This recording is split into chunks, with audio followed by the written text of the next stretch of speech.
All right, welcome back. I'm your host, Jay Teagues, leadership trainer, speaker, adventure coach, founder of the Do Hard Things Nation, and I welcome you to another episode.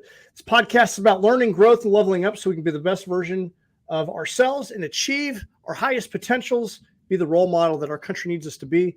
And in today's episode, I'm really honored to have my friend Brianne Sides here today. How you doing, Bri? Hi, good, Jay. How are you?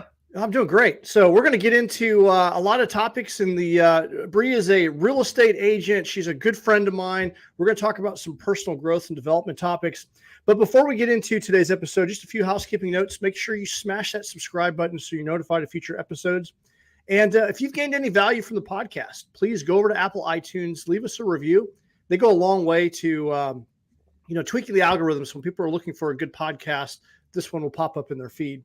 And share it with a couple of your friends. There's no doubt that something that we talk about today will hit home and be useful to someone else. And we'd love to hear back from you. So all of our contact information, my contact information, and Bree's contact information is in the show notes. So feel free to reach out to us. This episode is sponsored by The Lions Guide. Lions Guide is a growth agency. We empower everyday people to be world-class leaders. You may find yourself overwhelmed rather than confident, and without the peace of mind that you need to lead your teams. It doesn't have to be that way. Lions Guides helps leaders like you gain confidence, accomplish more, earn the personal freedom that you sought to achieve. We can help you through our online academy, group coaching, one-on-one coaching, organizational workshops. Let the Lions Guide help you solve your leadership challenges. Go over to www.lionsguide.com.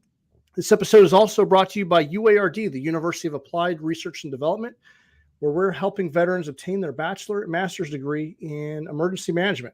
Study abroad in New Zealand for a short trip, long tour, fully funded by utilizing your VA benefits. And this is specifically for U.S. veterans. You gain maximum credit for your military service. It's non-traditional programming.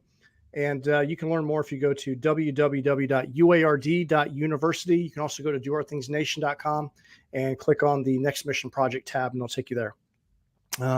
It's also sponsored by the Forge Mastermind. The Forge is a community that we have here at the Do Hard Things Nation that's for growth-minded people. If you're ready to take your personal growth and development to the next level, then consider joining us there.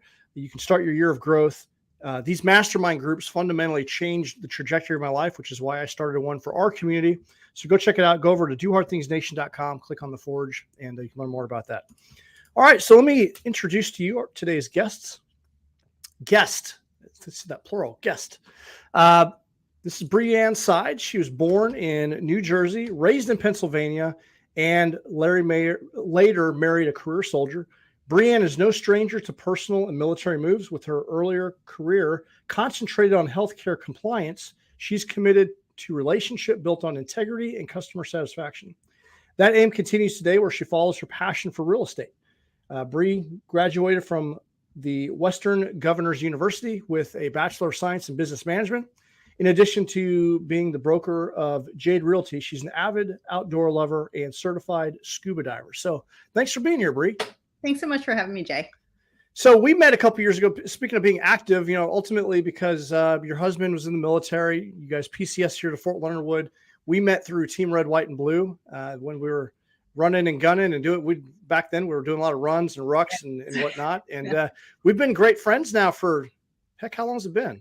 I did the math earlier, and it's been since 2016, Jay. So 2016. Holy cow, has it been that long already? Yeah. That's awesome. Yep. Yeah. Well, it's been really cool to meet you and Thomas and just see the adventure from transition from the military and what you've been doing in the real estate market, especially here locally. Seeing you from where you started to where you've taken your organization now. And the first question I have to you as we record this is the beginning of 2023. What the hell is going on with the real estate market? Yeah. So Jay, a few months back, I'm sure you'll recall when rates had been really low, historically low, and all of a sudden they started to go up. And ordinarily we see that happen incrementally. We went from around a 3.5% interest rate to over 5% in a matter of about 2 weeks. So everything came to kind of a screeching halt with everyone kind of wondering what in the world was going on. Things, of course, tend to slow down here a little bit around the winter, Christmas holiday and whatnot. And in the last 2 weeks, we've picked back up. I don't know if you had a chance to take a look at my market update that I posted last night, but we went from having, in the last 30 days, about 40 homes and some change in Pulaski County sold.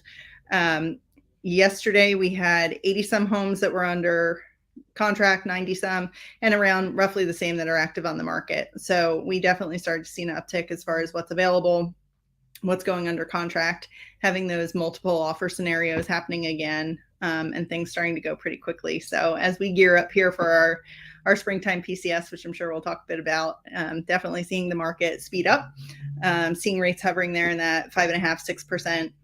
Of course, they change, regularly, and there's several things that impact the rates, but roughly that's about where we are.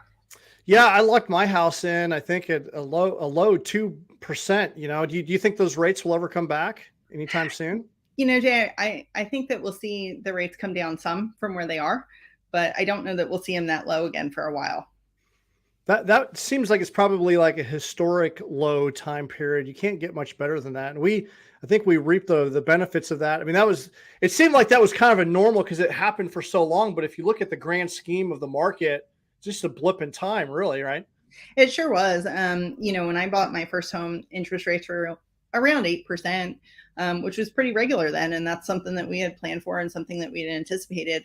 And we got real used to the 2.5%, 3% here for a couple of years. And so it was a big shock to the system. But overall, where we are with interest rates right now is not bad at all.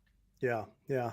So in regards to like our community here at Fort Leonard Wood, incredibly transient. And so, a lot of what we're steering the podcast to is toward, veterans and military and whatnot. So kind of want to talk about maybe some of the nuances, maybe some of the challenges that you see with veterans and active duty military in this community.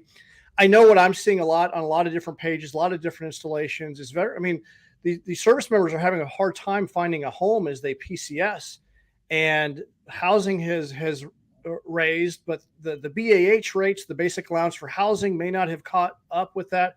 What are some of the challenges that you're seeing right now with people Sure. as they PCS? So Jay, we're in a very unique market here, being that we are a training installation. We are in rural Missouri. So many of our communities here in the area are very well supported, with military members who are choosing to live off the installation, versus some of the other areas where your military and your civilians are very intertwined. And so in other places where you have cash buyers, you have people using conventional loans more frequently. Many of these VA buyers are being outbid. People are offering to pay above appraised value.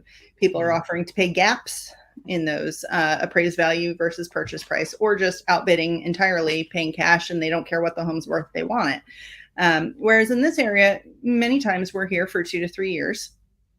And that's one of the big things too is, as you know, when my husband was in the military, moving every couple of years, we didn't think it was smart to buy a home. Right. So prior to being educated on it, thinking, no, we're moving all the time because we have this idea of it's a 30-year house. Right. That's what we all grow up hearing. Pay for this house for 30 years. Well, no, we're only here for a couple of years. We're not buying. What we didn't understand until much later, and I wish someone had educated us on it earlier, was that you can purchase a home, might be in a position where you can actually make money when the time comes to sell it 2 or 3 years later, or turn it into a rental and cash flow on that. And that's really a key piece for it. So here seeing, more and more people finding that their VA loan works just fine in this area. It should work just fine anywhere. It's a great loan product. But the piece that we see in other areas, of course, has to do with being outbid, having to meet appraisal. Otherwise, you're paying that appraisal gap. That's really been the drawback for some. As far as the disparity with the rates and whatnot, since our BAH has gone up now this year, that should help. But in this past year, as home values went up and the basic housing allowance had stayed the same, we have plenty of families that say, well, we're not given enough towards housing for us to be able to afford this without dipping into the rest of our earnings. And we really don't want to do that. And that's understandable. As rates went up, we heard a lot of people say date the rate. No, it's what you're paying every month, and you have to make sure that you can pay your bills. And there's no guarantee that that rate's going down. Unsure what the cost is to refinance. Plenty of questions that people should have for their lender to find out, well, what would it cost me to refinance later if the rates go down? Or is it going to cost me so much that I can't afford to do it? And now I have a home that I can't afford. And so part of what I do is making sure that, we're in the right budget for your house, for your needs, for, you and I have talked about this when you were out house shopping. I want you to be able to gather up the kids and say, hop in the car, we're going to the movies, and not have it be, we don't have the money for it because we're house poor. Yeah. There's a lot of people that fall into that trap. It can definitely happen with that. What's like a recommended percentage of your earnings that you would recommend for housing? I've heard a few percentages out there, but do you have one that you recommend to people? I generally don't. And the only reason being is that there's such a variance as far as like utility costs around here. Again, being in a rural area, we've got some homes that are on their own wells, so they don't have water bills. We've got some homes that are on their own septic or lagoon, so their sewage costs are not the same. Some homes that are on gas, propane, they may be going through more of that. I will tell you, one of my rental properties here, I go through about $800 worth of propane in a season. And so figuring that in, there's too many variables for it. Yeah. I know before I moved here, this current home, I had a smaller home. It was a newer construction, but my electric bill was a lot more than it is here in this older home. My home here is more efficient, and it really saves me a lot of money in my utilities, which is kind of blows my mind. The difference is that, the home construction can make a big difference. Oh, absolutely. Absolutely. Even something as simple as the insulation. That's one thing that, a lot of times, because you don't look at it every day, or you shouldn't be looking at it every day, not realizing what a big difference that can make. Some of the older homes have that old, rock wool, different like cottons, things like that, that are in the walls. I had a house that had waxed cardboard over all of that. And so that was quite a surprise, doing some demo work and learning about that versus the spray foam insulation, just all the different products. I've seen some of your photos, what's that? There's a website with Zillow Nightmares or something like that, where you have like these just incredibly, just bizarre things in these homes that people are selling. What are some of the weird things that you have seen? Oh gosh, Jay, we could make a whole podcast full of those. So again, unique area here. Inside city limits, we have building codes. Outside city limits, they don't have to have inspections. So my home, for example, when we first moved here, we lived inside city limits, new construction home. It had been inspected throughout the build phase. My home that's outside city limits built the whole thing without a single permit needed. And so no one's checking to make sure that things are the way that they should be, other than the homeowner, and should be the builder checking on that. And of course, if you hire a home inspector, which I always recommend, have a home inspection done. Yes, it costs a couple $100s, but it can save you from a huge nightmare. Yeah. I think of, it's just interesting to me how you have some areas where there are no permits. And then you have states like California where you can't even do basic construction on your home without having to go through a huge bureaucratic process to get a permit. I just wish that we had more of a happy medium, because I think that there's a need for permits, but because it's nice to, I like our, we're a nation of freedom, right? But at the same time, you see some just really bizarre things that happen. And so finding that balance, I think is important. Well, recently you went through a certification, right? Specifically for military home buyers. Could you tell us a little bit about what that was about, what you learned from that? Sure. So I recently earned my military relocation professional designation. Basically, I'm part of the National Association of Realtors, and this was just an additional training and additional designation that I was able to achieve.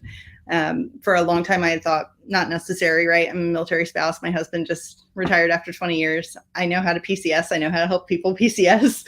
But it was a great course. And in particular, for for people who may not be as familiar with it, but working in and around military installations, or just helping veterans when they get out and they're trying to find that forever home and they do want to utilize their VA home loan benefit, to understand how it works. There's a lot of misinformation out about it. For example, many times you hear people say, oh, but I haven't used it yet and I don't want to use it yet. Well, it's not a once and done. And in fact, in some cases, you can have a VA loan going on multiple properties at a time. So really breaking some of those myths and understanding that loan fully so that you can educate your clients appropriately. What are some of the myths? I think one that comes to mind, can you buy land and build a home on it with your VA loan? So great question, especially out here. As far as the VA loan, so the intent behind it is for it to be your primary residence. Obviously, there are times where you may purchase a home and the military has other plans and they decide this will not be your primary residence anymore. But the intent is for it to be a primary residence. So you cannot use it to purchase an investment property if you're never going to live in that home. Now, if you're living in the home first and then it has to become an investment property later, there's some stipulations with that. But as far as the land piece, so what I recommend is figure out how you want to buy your land, because VA is not lending on land. Talk to your local banks. A lot of times they're interested in doing a land loan. You can have your construction loan, build your home on it. And then when that's all complete, you can roll that into a VA loan. And so there's different ways to go about that so that you can still utilize the benefit. So this is a personal question. So now you got my wheels, because this would apply to me. So I currently have my current home, which is not my forever home, but I've used my VA benefits to purchase this home. And I have land that I could build a home on. How could I use could I use my VA benefits, move it from this home would become a rental, and then build on the land? Is that possible? Yeah. So the VA has what's called maximum entitlement amount. I like to leave the exact dollars and cents to the lenders, but just to kind of give us a basic idea, let's say that your maximum entitlement is around $500,000 and you spent $200,000 of that on your current home. You still have up to $300,000 then of entitlement that can be covered through a VA loan. Now, the VA does not purchase the home. They are not the ones that you make your payment to.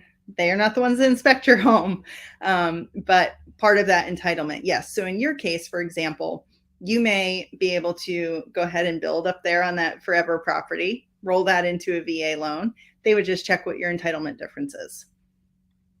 What do you see? What is the entitlement about 500,000?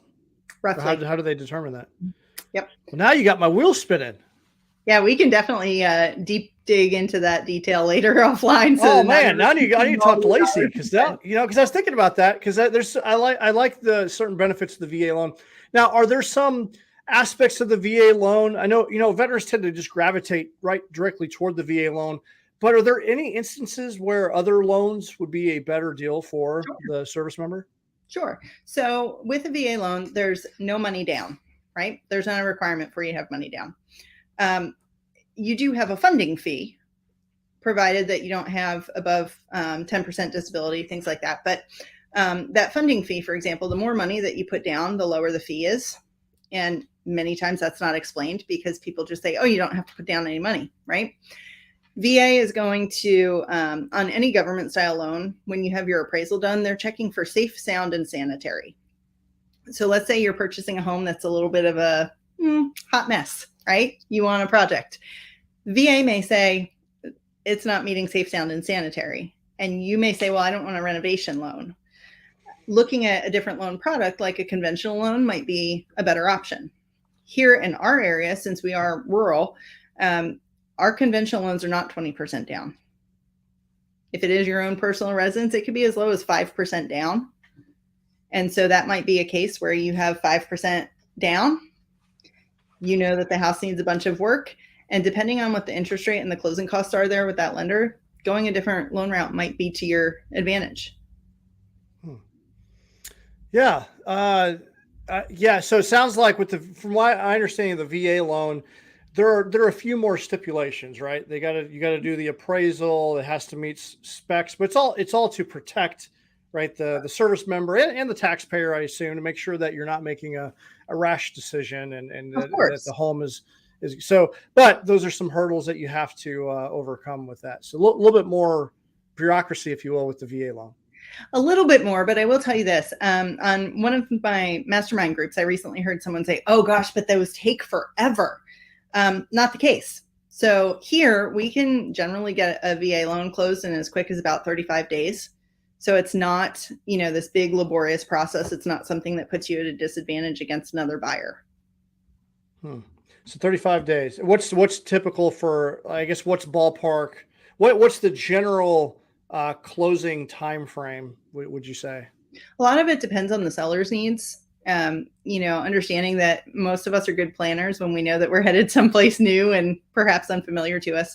So a lot of times sellers will meet with their real estate agent, figure out what the market looks like, the days on market being the time that the home's listed until it's under contract, so that they can back plan accordingly, make sure that they're on the market by that drop dead date. But the seller may, for example, list a home now and say, can't close until June. But we want to get it on the market now, and we want to get a contract, and we want to have everything squared away. With a VA loan, you do have to make it your primary residence within 60 days of closing. So during COVID, we had, plenty of people who couldn't get here due to various things, whether it be their household goods weren't packed up yet, they had transfer delays, they had quarantine delays. Just making sure that, if you do say, I don't want to wait until June, I'll close on it early, that they are making it their primary residence within 60 days of closing. How do you prove that? Honor system. Can send someone out to check. Yeah. And so if there's a concern, with the VA or the lender as far as mortgage fraud on that or anything, they can send someone out to check. Oh, mortgage fraud. So you can actually get in trouble. Yeah. Yeah. Well, what would that look like? Thankfully, it's not something that I've had to dig too deep into. Oh, good. Oh, yeah, that's interesting. Can you use your VA loan for property outside the United States? Ooh, good question. So let me ask you this. If you're doing that and you're the lender, what do you do if that person doesn't make their payments? Oh. Are you foreclosing on a property in another country? Yeah. So a lot of lenders aren't going to want to probably participate in that. Huh. Interesting. I was thinking about it. I always see the TV shows all the time with the expats going across. Legitimately, in my long-term plan, I see that as an option. But I didn't know if I could use my VA loan for that or not. So, but that would make sense. There's some liability there, and it's all about risk. Right. Yeah. Interesting. Well, what about from if a veteran? I guess what are some things or nuances or tips that you would have for someone that's needing to sell their home in this current market, or sell it quickly, or I don't know, just some of the things that you run into? Sure.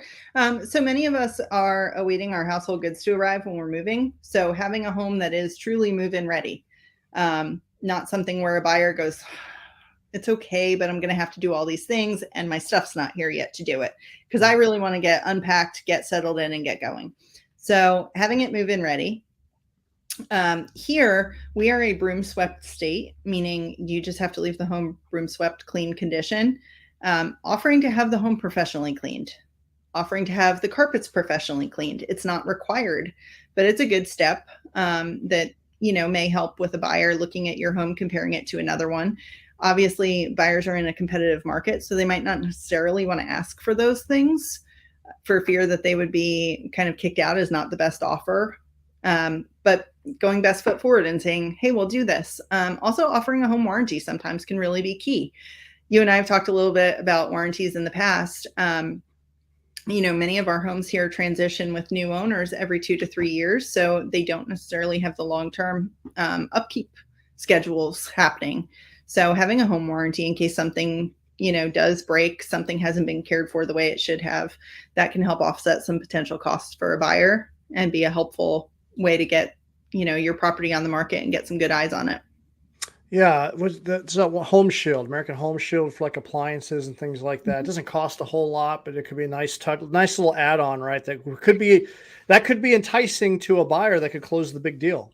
Absolutely. And I always recommend to people too, when you're looking at home warranty companies, certainly compare not only the costs, but also if you can pick your own contractor. Being here in this area, many times our contractors who are linked with those warranty companies may be located in some of the larger cities, in which case they're a little bit of a drive. So if your air conditioning is broken and they have to drive 2 hours to you, 2 hours back, plus their repair time, you might not be first on their list for a while. Yeah. Yeah. Especially around here, especially with COVID, the contractors getting them here has been a challenge. Yes. I think I don't know what's going on in that realm. Do you know what's going on in that realm? Like, why is it so hard to get a contractor to show up? We keep hearing about the workforce, right? And so how difficult is it to hire good people, and have people who show up every day? Yeah, that's it's just strange. Like, where did everyone go? Like, how are they living? I don't know. I don't understand it. Right. Well, I think you and I had talked a little bit, just in, me trying to get a contractor out to run a water line. One of the three people show up and waiting on bids and waiting on bids and still waiting on bids. Yeah. So I had a friend who commercial property, moved into a garage. The plumber started work and then just never showed back up. And it's just like, well, what? And he can't get the guy to come back. He can't get anyone to finish the job. It's just very problematic for him right now. Yeah. So yeah. that's a challenge. Well, what else do we need to know about home buying? So one thing that I would suggest is, when you're talking with your real estate professional, also think forward, right? We don't have a glass ball. We can't, figure out what the market's going to look like when the time comes for you to PCS, but think about what you're about to purchase and how likely it is for someone else to purchase it in the future. So taking a look at things like your larger dollar amount items, your HVAC system, your roof, things like that. Are they still going to be good when the time comes for you to sell your home, or are you going to have that large expense? Also considering your location. For many people in this particular installation, they're here on drill orders. How close to home do you want to be? You want to go off the installation when you're done, but you don't want to drive for an hour because you're getting 3 hours of sleep and turning around and going right back. I did that when I was a recruiter for a bit. I lived about 50 minutes away, not realizing how demanding that role was going to be. I ultimately had to move down by the recruiting station, but that could have been one less move had I known, right? Sure. I did that once in another location too, Colorado Springs. I lived across town and traffic could be a nightmare. And if I forgot a piece of equipment or had to run home in the middle of the day, I mean, that would just wipe out my entire lunch hour, like just driving there, grabbing my stuff, coming back. For sure. So Oh, sorry. When we lived in Hawaii, Thomas was stationed up at Schofield, and we lived down at Eva Beach, and he would get up and leave at 3:30 in the morning to take the only road up to the barracks there, and sleep in his car for a little bit, get up and go to PT, because if he waited, he would be sitting in traffic so long. Likewise, I worked downtown, and there was an evening that changed my mind on my job when I, on the map, it's only 20 miles. Shouldn't be a big deal. 2 hours and 38 minutes to get home. I was done. Can't do that. And so understanding what the traffic's like around the base where you're purchasing, so that you know which gates can I use. Are they 24-hour gates? Is this 75 mile an hour traffic out here on the interstate, or are we creeping along at 10 miles an hour? Yeah, I lived in Hawaii too for a bit. You have like H1, H2, A3, or H1, 2, and 3, and that was it. And it was like gridlocked around Honolulu. It was a disaster. Yes. Traffic there is one thing I don't miss. But yes. Yeah, that's knowing that pattern before you buy a home. It's just one of those. It's a little thing that I had to learn the hard way. There's a couple other nuances that I learned, like when you're looking at a home, go there at different times of the day. This is something that bothers, or it's important to me. Where's the sun coming up, and how does it view into your home, and what does the sunset look like? One of the things that I don't like about my current home that I overlooked, I can't see the sunset, and it gets dark really early I got big trees in my neighborhood, which is beautiful, but I can't see the sunset. And that was one of the things I loved about my previous home. And I'm like, man, I didn't realize that until after I got in. Sure. And yeah, so if you can't, like, it's little things like that. Another thing, I can hear the highway in the wintertime because there's no leaves. I mean, this is hard to, I mean, I wouldn't be able to tell this about my house in the springtime when the leaves were up, but yeah, sitting on the back porch kind of annoys me a little bit. It's not really, probably wouldn't annoy the average person, but it annoys me a little bit because I just don't like the Jake brakes and all that stuff from the highway. Because the highway is like, it's down like, I don't know, a mile away or so. It's a little distance away, but just the way the noise comes up when there's no leaves, it's just kind of loud. Yep. So it's little things like that that make a difference too, I think. Oh, for sure. For sure. Jay, you know where my house is? I can hear the interstate from my house, and that's not something I had anticipated either. Yeah, you can hear it from your house because you're a few miles away from the interstate. That interstate's It's loud valley, for some reason. And it just comes right across. Yeah, so it's just bothersome. It's just like, oh, I just want to sit out here and drink a beer. And I was like, you hear the Jake brick. Oh, it's just, I don't know. But in front of the house, I can't hear it. But yeah, it's a little thing. It's little things like that make a big difference. Going back, you talk about some of the nuances of buying a home, but how do you choose the right real estate agent? Great question. So you can work with anyone who's got a license, right? Talk to them and find out what's their experience. How well do they know the area? Make sure that you can communicate well with them. Let them know, hey, I prefer phone calls rather than texts, or my day is crazy. Don't call me over and over again. Just shoot me a text. I'll get back to you when I can. Also understanding what their process looks like. Are you with that same person the whole time through? Is that important to you? Some agents have assistants, which is absolutely fine. There's a lot of paperwork and deadlines and important things that go on. So many people utilize someone to help double check that. See, am I talking to multiple people? Just to understand what their process is so that, is that a good fit for me? Managing those expectations. Yeah, I remember every time that I have talked to a real estate agent, they want me to sign right away. Like, in order to work with them, you got to sign something. What's that about? So, not required. It's not required. No. So, okay, what's required is that we give you a broker disclosure form. Yeah. And that tells you the different ways in which you can be represented in real estate. In that, so for my brokerage in particular, right, we can have a buyer's agent whose job is to promote the best interest of the buyer, right? Or when you're selling, promote the best interest of the seller. There's also what's called transaction broker. They don't represent either party. So thinking, I'm here to do paperwork. I don't necessarily have to guide you with this stuff. I don't have to be your advisor. The piece that you're talking about with sign here. So we jokingly refer to that as the don't cheat on me contract. So let's say you and I are going out to look at homes and I don't have a contract with you. There's nothing that prevents you then from, I don't know, tomorrow you stop at an open house, you see a house you love, and rather than calling me, you start talking with the agent who's running the open house, you write an offer, and you call me later that day and go, I don't even know what happened. I just got so excited and I wrote this offer and now they're helping me to buy this house. And I go, Jay, I've been out showing you houses for 3 weeks, man. I've been working trying to help you and now I don't get paid. Mm-hmm. Right? So that contract, that buyer's agency is basically bonding you with the brokerage, saying you understand that you will be working exclusively with the brokerage. And with that, that brokerage has duties and obligations to you. Mm-hmm. You also have duties and obligations to them. And in that, it also outlines compensation.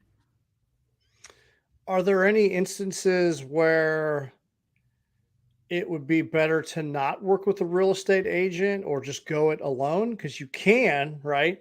Sure, you can. I can also watch a YouTube on how to do, I don't know, a root canal. Do I want to do my own root canal? So can you? Yes. You are dealing with a contract. You are dealing with real property that involves taxes, mm-hmm. that involves title work, that involves contracts with deadlines and due dates and obligations and such. So kind of liken it to a root canal. Leave it to the professional. Yeah, I got a crown next week, and I wouldn't want you to do it. No offense. I am not offended. Not my No, wheelhouse. no, I mean, yeah, because home purchase is such, it's one of the bigger things, investments that you'll make in your life, and there's a lot of money, and there's a lot of Yes.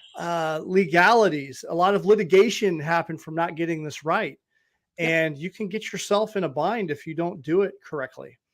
So Jay, I'll give you an example. I had someone whose information won't be out on here, but they tried to do some sale work themselves in the past, and they thought that they owned the house that they were living in, and they were making their payments to their lender, and they had done all of this research themselves online on how to do all of this, and came to find out that the deed had never been properly transferred with this online company that they used.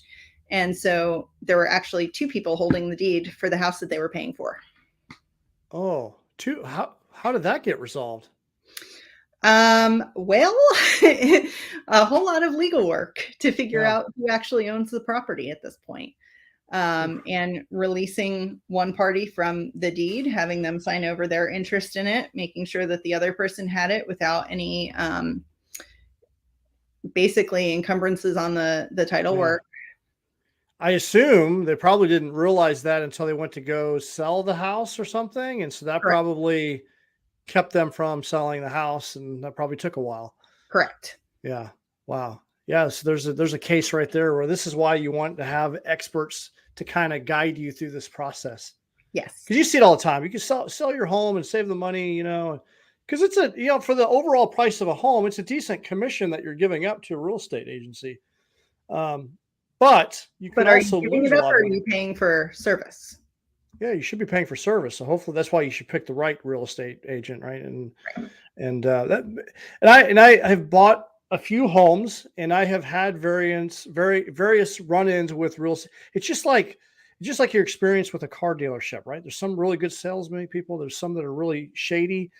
I Mhm. feel there's a little bit of that in the real estate world, and that's why doing your due diligence on the right agent is a good thing. It's a daunting process. Sure. So so what are some of the are there any like just general rules of thumb in real estate? Like the one that comes to mind is you shouldn't own the largest home on the block, right? Is that true? Is that a fallacy? Or are there any other things like that you hear? So when I was much younger, I purchased a townhouse, and I thought it was fantastic. Let's go through, smash out all the old pink tile. Let's redo the whole thing and make it fantastic. When the time came to sell it, understanding that people do a comparable analysis, right? So other homes that are within that area that are similar in style, size, age, and location, basically to come up with a good, reasonable value for it. I had invested so very much into my home that when you look at the comparable properties around, we're not in the same ballpark. Unfortunately, then, looking at those home values and saying, can I justify just because I have this nicer bathroom? Does that necessarily make my house $10,000 more? Or my nice kitchen, does that add 35,000 to it? And so sometimes you will find that people are in a position where that investment did not benefit them when the time came to sell the house. And that's where you have to look at it and say, did you do it for your own enjoyment? And did you enjoy it while you had it? So check the box, but understand you're not necessarily getting that full return on investment. Yeah, those are just like general rules of thumb, but they may or may not work out for you. Correct. Yeah. What about do you have any advice? So this is a common one when people are looking to get out of the military, and where do I live? Where should I it's more where should I move if I'm going to retire or ETS?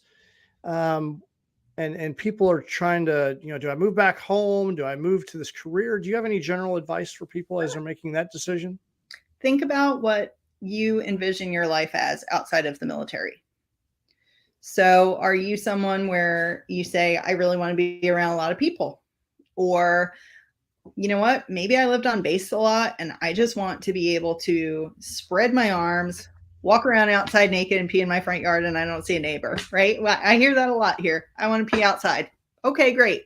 So figure out, what are you looking for, right? Do you want to be close by to an airport? Do you think that you're going to be traveling a lot? Jay, you travel, I think, more than anybody I know at this point. Between you and Lorenzo, you guys are always going somewhere. Is it important to you to be near an airport? Looking at property taxes. So we're in an area with low property taxes, and we're taxed on our above grade square footage. So look and see, what's your cost of living look like? This is an area that, the cost of living is not terribly expensive. So does it make sense to stay here and have that lower daily rate, but that you're 2 hours to the airport, unless you're flying off of on post here? Yeah, the airport thing wasn't a big deal until recently when I started traveling more. Now it's like, man, I wish the airport was like less than an hour away. I got to drive about 2 hours just to get to the airport. But it kind of boils down. I actually read a post on LinkedIn from a military influencer, pretty prominent, and he was talking about, like, a lot of veterans and military service members. It's like, you just got assigned to your next duty. You didn't have a whole lot to say. You might get to influence a little bit. You might get a duty station or assignment that you want here or there. But generally, you're at the needs of the military. But when you're getting out, like, you're not needs of the military anymore. You have more control than you realize. He was basically stating, like, as veterans are, like, applying for jobs, and they're like, oh, well, we'll travel for whatever opportunity is available. Well, hey, I got a position up in North Dakota for this position. Like, oh, I don't want to do that. Okay, I got this position here in Minneapolis. I don't want to do that. And basically what he's saying is, like, well, help the recruiter for the firm by knowing what you want and getting crystal clear on that. And that's a challenge, I know, because you've been so used to, like, giving up, sacrificing so much to serve. But having some clarity, what do you want? What do you want for yourself? How do you envision your life? Which is not an easy thing to do. No, but, and also planning that piece of, are you going to be working? And if so, where?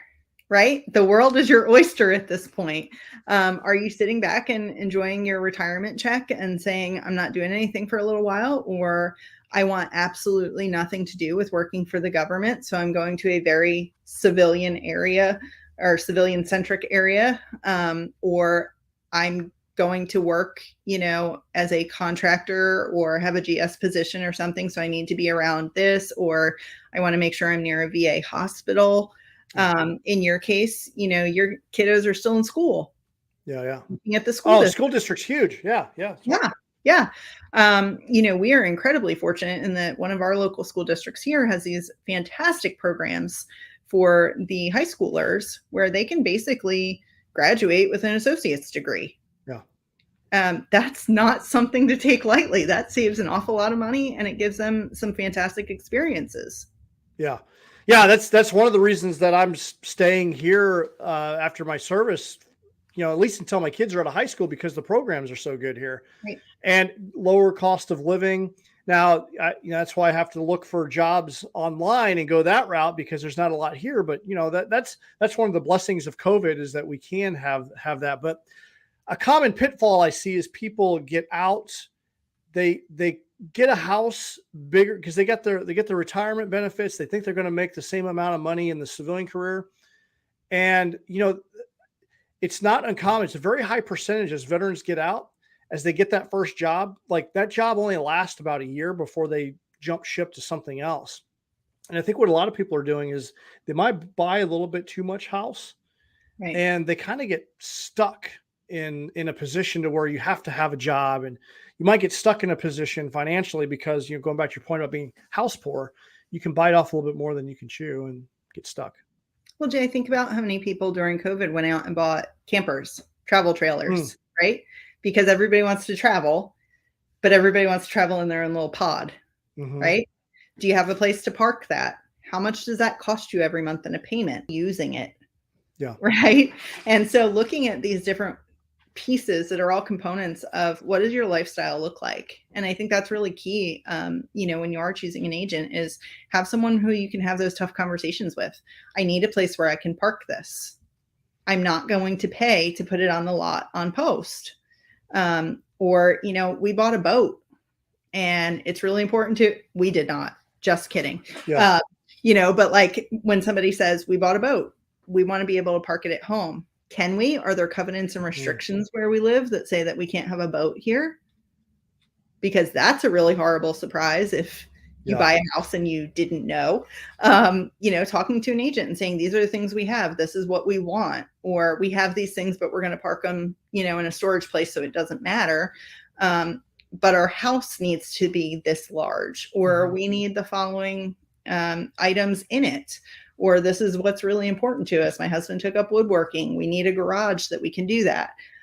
Really having those good conversations to make sure that you're not buying something that's a lot bigger than what you need. Yeah.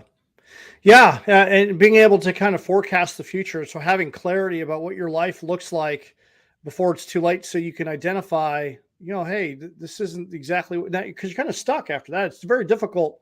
I mean, it is a process to get out from underneath the house into another one. And, so having some clarity. It's no different than what we talk about in the entrepreneur conversations that you and I have, right? Yeah. Do you have a plan? Yeah. You have a vision for your future, like where are you going, and lining everything up. That's how you mitigate the amount of mistakes that you make that can cost you a lot of money and a lot of pain. Correct. And so, yeah. And that's always tough. You're going to miss something here and there, but the more clarity you have, the less of these issues come up. Right. And the communication is key. Yes. Absolutely. The person who you hire to do this job for you, talk to them. If I have no idea that you need a place to park your camper, I haven't shown you the places that you need because I didn't know. Yeah.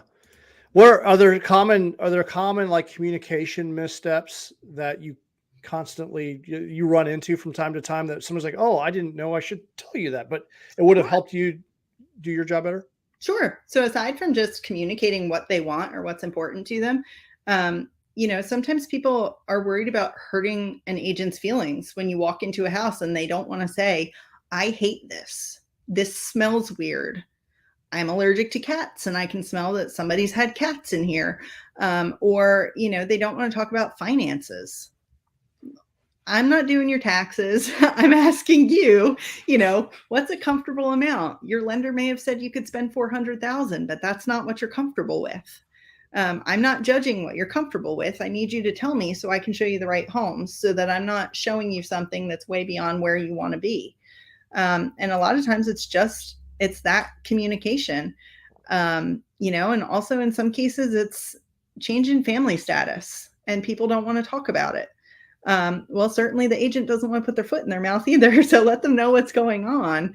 If you've been missing mortgage payments, when you go to sell the house, tell your agent, hey, I'm behind on my mortgage. They can help walk you through the right process rather than having a big surprise when your payoff amount shows up at the title company. Yeah. So those are some pretty critical things. Sure. Well, I can't believe it's already been 50 minutes, so we're almost approaching an hour, but what else do we need to know, or what would be helpful in regards to home buying? If you have a question about home buying, as wonderful as the internet is, ask a professional. Go to Zillow. Don't Google your answer. Go to a local professional. They know the local area. They will give you the best advice. And if you're not comfortable with the answer that you got, ask some other professionals. Make sure that you're seeking, your answers. Ask the question for what you actually intend to be asking. And make sure that you are well educated on it as well. So ask the questions and find it. It goes back to, finding a coach or a mentor. Sometimes you want to hire these people out, hence a good real estate agent to help you shorten that learning curve. That's what you're paying for. That's the service that you're paying for. Yes. Jay, how many homes have you bought and sold? Oh, probably 4.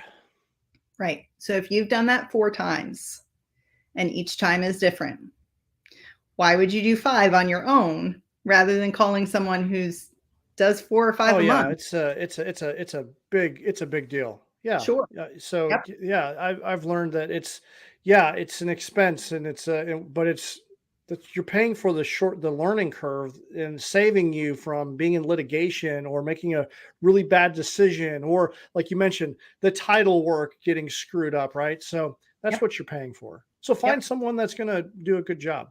It's definitely worth it. Exactly. It's key. Yeah. Well, what else? What else you want to talk about? Let's talk a little bit about homes in New Zealand. Did you have a chance to Yes. check any of those out? Well, I'm going down again here in a couple of weeks, and I already told Lacey, like, look, we're gonna. I mean, I've been talking about expatting for a long time. So the homes down there are a little. They're comparable to here. They're smaller homes, but what a beautiful country. I want to live in a place where I'm tired of the Midwest winters, and I want to live. The Southern Hemisphere is great because they have the opposite schedule. So Right. to go down there, and what I love about that particular culture, I don't have to learn any language. The people are nice. The weather's, it's like a lot of outdoor activities. So that's a viable option. We've got to see where the kids are at and make sure that they launch, and all that stuff. But yeah, I legitimately want to buy a home or do the snowbirding thing for sure. Well, without a doubt, that's always been on the radar. And but and I had always thought of another country because Florida is another option, but I don't know. For me personally, especially having experienced New Zealand, that might be a viable option there. We like to vacation in the same place pretty much year after year, and I follow the real estate pages for down there, and I always find it interesting to look at the differences in how the homes are built, what comes with them as standard and what doesn't.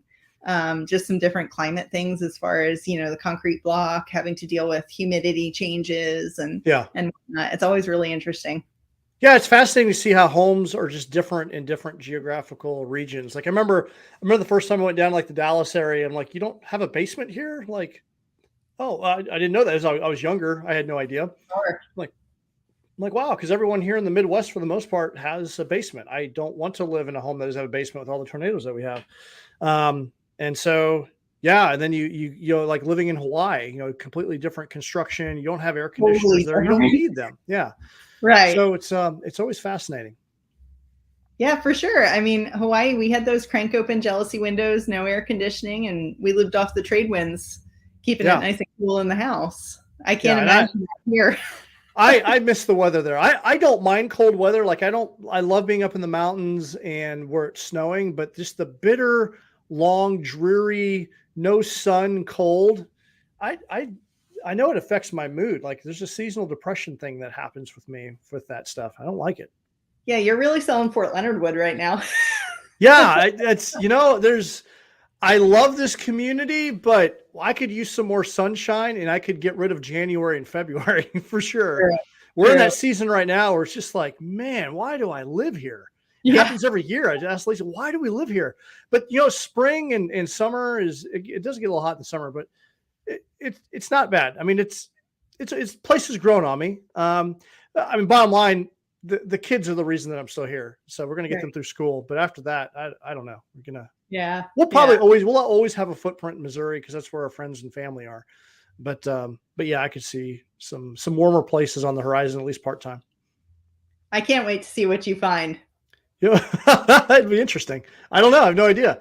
I feel like you're going to have a yurt somewhere out in the woods. That's a possibility too. We stayed in a yurt and looking at the prices I saw some yurts on TikTok and you can really, really dress those things up pretty cool. And they're relatively inexpensive housing. So funny thing on that, we usually joke about one of our friends when he's retiring, coming back and living out there by several of us. And I had found this company that makes these like geometric domes, basically, that are homes, and had sent that over and said, what do you think about these? They actually have hallways that attach to all of them. So everyone can have their own house, but you're all still attached. So everyone can get together and hang out. Yeah. I would totally live in something like that. I could totally do that. Yeah. I always generally do things off the beaten path anyway for most people, but yeah, things like that fascinate me. Right. Well, let me ask you about, you're a high performer.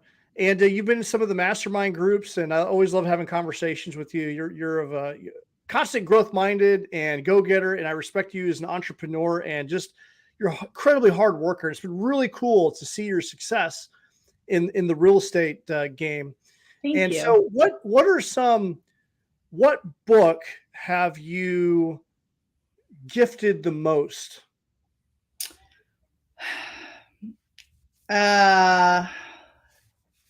Let's see. Or recommended the most? Atomic Habits. That's a good book. Yeah. And I was gifted a book several years ago that resonated with me, and I have since regifted it and have purchased some and gifted out. Women Who Run with the Wolves. Being a female in business, obviously there's some challenges there, and some places where your delivery of the same message and mine need to be a little bit different, and being cognizant of that. Are there specific challenges that you face being a woman? Oh, sure. When we first moved here, I'm originally an East Coaster, and we talk fast and we do business fast and, get going. And I was out at a job site here and someone said, "This isn't Pennsylvania. That's nice that your husband lets you drive." Ooh. And I went, "Oh." I said, "Not only does he let me drive, but he lets me vote and I run my own business." And so it reminded me that not all places are the same. I love it here, and not everyone feels that way here by any means. But it was a good reminder to me that in some places there is still very much the caveman mentality. And there's still some of that in pockets around here for sure. I hear people every now and then. I'll be at the bar. I'm like, I can't believe you just said that. You can't say that anymore. Yes. There's a little bit of that. So yeah. What are you working on now? What are you excited about right now? What's a big passion project? Well, Jay, as you know, after almost 19 years with a franchise, we made the decision to step away from a franchise, and we have our own real estate company now. So that's been huge. That's been something that we've been working on for about 8 months, getting that all together and ready to roll out. And we just rolled that out here at the beginning of February, so only 10 days in. But that piece has been really incredible. And just giving, we're still in the same building. We're still doing, our same stuff day in and day out, but just having that feeling of ownership and that sense of ownership and, seeing something as simple as our logos out on stuff and knowing like we've created this. This is really cool. And so that's been a huge piece of what I've been working on that I'm pretty jazzed about. Yeah, the rebranding, Jade Realty, cool logo, and I know that's been a big deal for your team. And I think you're right. I think it's a sense of freedom and ownership that empowers you, right? Yeah, sense of empowerment with that. That's exciting. How big is your team? So I have 12 agents right now. Okay. So, yeah. What advice would you give someone that's maybe transitioning from the military and considering a career in real estate? Keep in mind, it's commission-based. As the market fluctuates, so does your bank account. And, generally you don't come in on day one and get something under contract and get paid 35 days later. So being prepared for, that starting point where, you're spending money on everything, you're getting board dues paid, you're getting your signs, if your company doesn't provide them for you, kind of getting up and running, and that you're doing a lot of legwork before you ever get a paycheck. So yeah, I guess that's the hardest part, right? But what I love about career fields like this is if you hustle, there's no limit on what you can generate. Correct. A lot of people are like they get caught up in the safety of a job, and I don't think there's any safety in that. To me, that's a prison term. I mean, it's a form of prison. Personally, that's how I think about it. Anyway. Oh, I was on that 9 to 5 for a long time, and making the jump was my biggest fear.